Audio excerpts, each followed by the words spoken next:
샬롬, 알레리아 방송 아레오바구 광장 시작하겠습니다.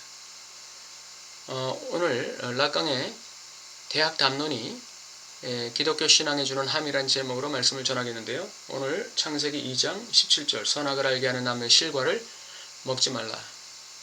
먹는 날에는 정령 죽으리라 하시니라. 이 말씀으로 락강의 대학 담론이 기독교 신앙에 주는 함이 이를 좀 알아보고자 합니다. 락강의 4가지 담론 중에서 대학 담론이라고 있습니다. 이 대학 담론에서 행위자는, 그러니까 주인의 위치에 있는 자는 바로 지식입니다. 대학입니다. 대학은 지식을 말하는 것이죠. 근데 이 지식은 권위의 지식입니다. 권세가 있는 지식이고 권력으로서의 지식입니다. 이 지식이 배우고자 하는 그 욕망의 주체들을 가리키는 것이죠. 내가 지식을 배워서 나도 욕망하는 주체가 돼야지 하는 그 욕망하는 주체를 향해서 지식을 강요하는 것입니다. 지식을 주입하는 것이죠. 지식을 강제하는 것입니다. 마치 이데올로기와도 같습니다. 지식의 위치는 이데올로기의 위치입니다. 이데올로기는 그 이데올로기에 호명된 사람들에게 그 이데올로기를 강제하는 것이죠. 그래서 모두 다 이데올로기의 노예를 만드는 것입니다. 이처럼 지식은 모든 사람들을 지식의 노예로 만들어버립니다. 그런데 문제는 이 지식이 진실과 괴리되어 있다는 것입니다. 진리와는 거리가 멀다는 것입니다. 지식과 진리는 균열이 있습니다. 지식과 진실에는 간극이 있는 것이죠. 근데 지식은 이 진리에 도달하지 못하는 지식입니다.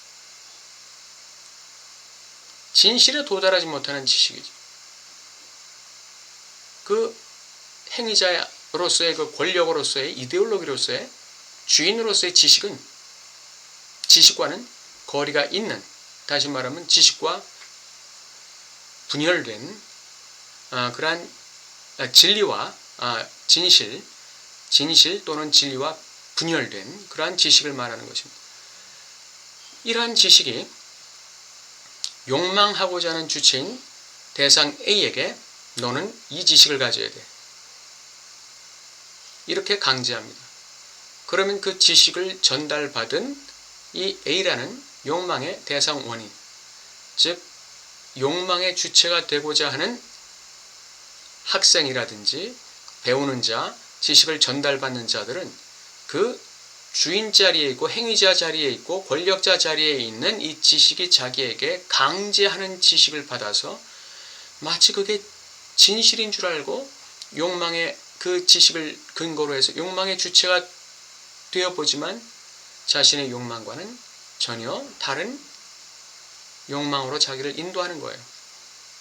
그렇기 때문에 지식이라는 행위자, 그 주인, 그 권력에 의해서 지식을 강요받은 이 노예의 자리에 있는 이 학생이라든지 일반인들은 그 강요받은 지식을 가지고 진리에 도달할 수 없기 때문에, 자기의 욕망의 진실에 도달할 수 없기 때문에 주체가 분열되는 것입니다. 그래서 대학 담론은 아무리 권력의 위치, 권위의 위치, 이데올로기의 위치, 주인의 위치에 있는 이 지식이 아무리 배우고자 하고 욕망하고자 하는 주체들에게 전달된다 할지라도 그 주체를 결코 욕망의 주체, 진실의 주체로 이끌지 못한다는 그 내용이 대학 담론입니다. 간단히 말해서 대학 담론은 인간의 지식이 실패할 수밖에 없는 이유에 대해서 이야기하고 있는 것입니다. 그 실패할 수밖에 없는 이유는 진실을 담고 있지 못하기 때문입니다. 진리를 담고 있지 못하기 때문에 그렇습니다. 그래서 성경에도 모든 이론을 그리스도에게 무릎 꿇게 하라, 이렇게 말씀하고 있는 것이죠. 신약에. 오늘 선악을 알게 하는 나무의 실과는 무엇을 의미할까요? 그것은 바로 인간이 자기가 주인이 되고자 하는 데 필요한 지식입니다. 자기가 자기 삶의 주인이 되고자 하는 데 필요한 지식, 자기가 신이 되고자 하는 데 필요한 지식, 사람과 자연과 세상을 지배하고 다스리고 통제하고 자기 뜻대로 관리하는 데 필요한 지식. 다시 말해서 내가 힘과 권력을 갖고자 하는 데 필요한 지식. 그 힘과 권력을 나의 이기적인 목적으로 사용하는 데 필요한 지식. 힘과 권력을 나에게 부여하는 지식, 그 힘과 권력으로 내 이기주의와 내 독단적인 뜻, 내 자기중심적인 뜻대로 살게끔 만들어주는 데 필요한 지식. 이것이 바로 선악을 알게 하는 나무의 지식입니다. 이것은 반신적인 지식이죠. 내가 하나님 자리에 올라가고자 하는 지식입니다. 내가 세상을 지배하고 마음대로 다스리고자 하는 데 필요한 지식이에요. 사람들을 마음대로 통제하고 나의 유익을 위해서 사람들을 마음대로 지배하고자 하는 그러한 권력적 지식이에요. 이것이 바로 선악을 알게 하는 지식입니다. 하나님께서는 이것을 먹지 말라고 하신 거예요. 다시 말하면 그 선악을 알게 하는 지식의 하나의 그 아바타라고 할까요? 그 형상으로서 이 선악을 알게 하는 나무를 거기다 세워놓으신 것이죠. 그리고 그 나무의 실과를 먹지 말라고 하신 것입니다. 이것은 바로 아담과 하와가 너는 하나님을 대적하는 지식을 가져서는 안 돼. 다시 말하면 네 스스로 신이 되고자 하는 데 필요한 지식을 가져서는 안 돼. 네가 네 인생의 주인 노릇하는 그런 지식을 가져서는 안 돼. 너는 나에게 예속되어 있어야 돼. 너는 나에게 나의 뜻 안에 있어야 돼. 너는 나의 진리 안에 있어야 돼. 너는 나의 진실 안에 있어야 돼. 이 얘기죠. 선악을 알게 하는 나무의 실과를 먹지 말라는 것은.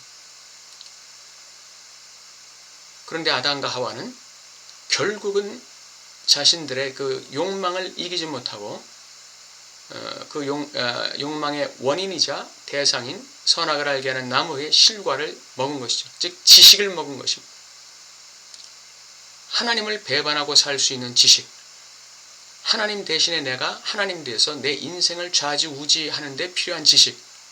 내가 이 세상을 내 마음대로 다스리고 착취하고 관리하는 데 필요한 지식. 내가 사람들을 내 뜻대로 내 이기심을 따라서 통제하고 지배하는 데 필요한 지식.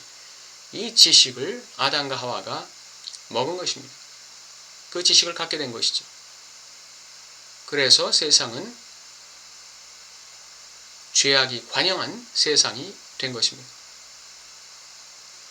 그러한 지식을 얻은 아담과 하와가 과연 진리에 이르렀습니까? 진실 가운데 머물 수 있게 되었습니까? 아니죠. 진리에서 멀어졌던 것이죠. 진실과는 상관없는 존재들이 된 것입니다. 그러므로 아담과 하와를 비롯한 모든 인류가 다시금 진리의 영역, 진실의 영역에 머물 수 있게 만든 것이 예수 그리스도의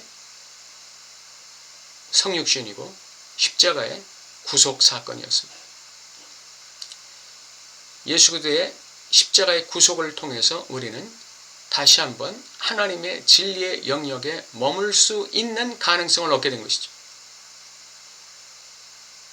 인생의 진실을 알 수 있는, 그리고 그 진실을 추구할 수 있는 가능성의 세계를 보게 된 것입니다. 그 가능성의 세계에 들어가고 들어가지 않는 것은 인간 개개인의 선택이고 자기 책임입니다. 오늘 락강의 대학 담론이 기독교에 주는 의미가 무엇인지에 대해서 알아봤습니다. 감사합니다.